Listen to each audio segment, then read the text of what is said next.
Hello, this is Katie. Welcome back to my channel. I'm going to be making two quick, super cute cards with Crate Paper's Hey Pumpkin collection. I got this from Peachy Cheap, actually. I almost bought pieces of it at my craft store, one of my local craft stores, but they are very expensive. They price everything up very high. And this was such a good deal on Peachy Cheap, so that I just got the whole package. Pieces I may not have normally purchased individually. But I've set aside these two pieces of paper, and I'm going to be using the stitched rectangle die from Lawn Fawn, the farthest one, the biggest one, which doesn't cut it out. It just puts stitches into the rectangle that you pre-cut. And then I'm going to be using a piece of the paper ephemera, which is like a little Polaroid empty frame with those two ghosts. And then here I'm going to show you some of the paper ephemera pieces. I'll call it like cardstock because they're thicker. They're not little thin papers or anything.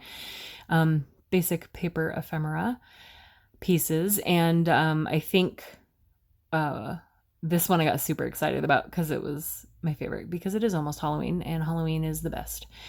And lots of cute little pieces there. And then like 6 sequins came with them for some reason. But my idea for the first card is kind of like two ghosts who went to a dance and got their picture taken. I don't know why, that's all I could think of. And so I want to back the picture with something so that it stands out from the orange background with the stars on it.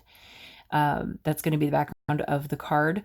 So I'm just measuring the backside of the little Polaroid frame and then cutting the paper to that. So I'm just kind of using my finger to pinpoint the little notch that I need to go to.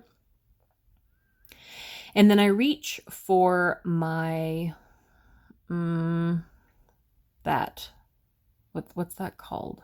Maybe I flip it over. Anyway, the little thin tape that you use when you're making Lawn Fawn cards, function cards, interactive cards, that's what they're called. But it was, I think, a little too wide for this frame. So I just got this art glitter glue. I ordered it from Amazon and set up the little tip, the little metal tip. That was kind of weird to put on. If you have questions about that, let me know down below. But this is sped up, so I don't have a lot of time. But I like it so far. It worked well in this situation. I think the size of the paper that I cut probably should have been a little bit bigger to cover some more of the glue, but I think the glue is what I was looking for. I think it's really good. So I used a piece of paper to dab off some of the glue so I didn't smush any onto the frame background. And then I was just pressing it down. So I'm going to set that aside to let it dry a little bit. I think this is pretty quick drying glue, so that should be good. And I like it so far, and hopefully that no clog tip pin thing works out. And I'll probably use it more in upcoming videos, so I'll let you know how I like it if you don't have it yet and you're thinking of buying it. But now I'm just trimming down my 4 1/4 by 5 1/2 background for the card. And then I'm going to use that largest stitched die, which is just the stitches, and get those stitches into the background. Sorry, my husband ordered dinner and it's and they just knocked. That startled me.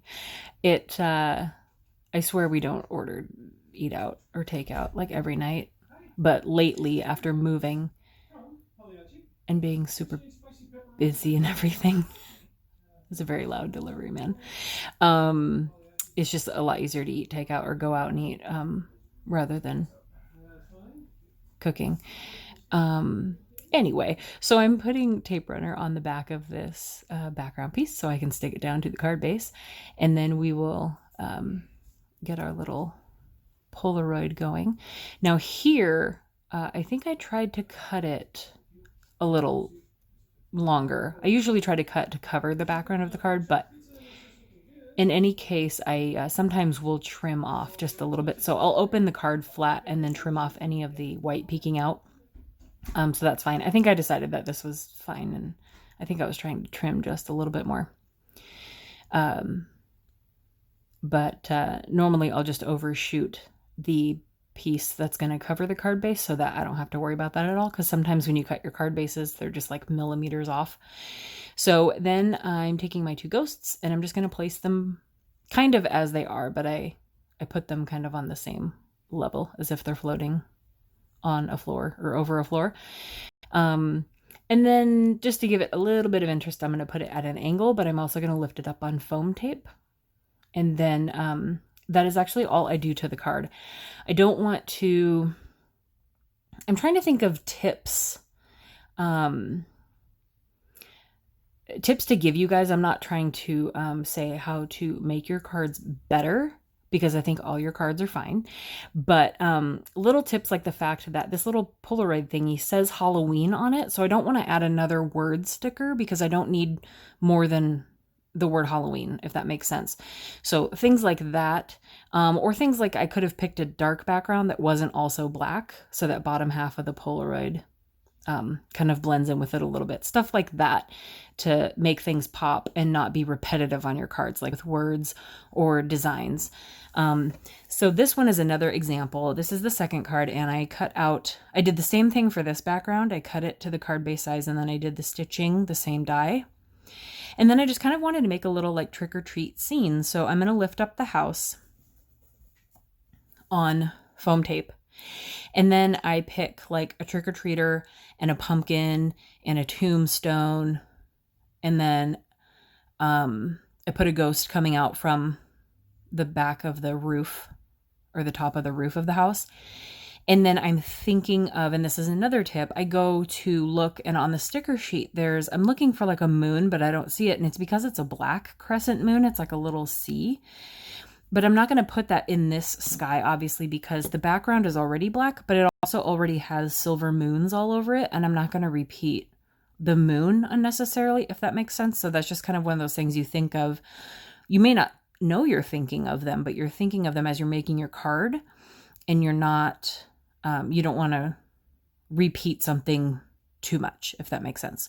So I just think of things like that, or tips that might help you guys out when you're thinking of like the composition of your card. So we have a little ghost and a pumpkin. So then when I'm looking at the moon, or I finally see the moon, I realize it's not really going to work out. And I need something kind of with a white outline to stand out from the background. And so that's why I stuck the bat down. So that is the end of that card. And then I see like this too, like there was nowhere to put that. There's nowhere to put any other sentiment. There's no room. It looks cute like it is. So I just leave it alone. And then I decide that I want to put this sentiment on the inside of the card. I was just running my finger over it like a wacky person, and I thought that was funny, but it's all sped up, so it doesn't matter. So while I'm stamping this with my brand new, this is the first inking from this Lawn Fawn. I have one, but I wanted to back up. My new Lawn Fawn ink pad I just got today. I will link down below the 31-day video hop. We have 31 crafters. I am day 31, all October long. I'll link it down below. My blog post is keeping track of the links every day for the videos. You want to comment on each video to make sure you are in the prize drawing. So I'm wiggling my fingers so I have more room to talk to you. Anyway, hopefully more videos soon, and I'll see you next time. Bye.